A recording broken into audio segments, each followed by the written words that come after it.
अस्सलाम वालेकुम स्टूडेंट्स। आप में से बहुत से बच्चे पूछ रहे थे कि टीचर अगर हम गलत जगह पर सवाल का जवाब लिख दें तो क्या होता है।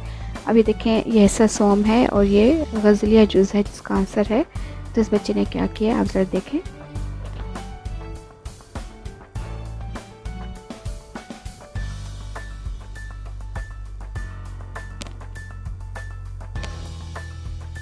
अब देखें, इसने यहाँ पर नीचे जगह खाली थी तो वहाँ पर दरख्वास्त लिख दी है, जो कि एक गलत तरीक़ाकार है। तो अब हम क्या करेंगे, बजाय इसके कि इसके मार्क्स यहाँ से हम कम कर लें, हम करेंगे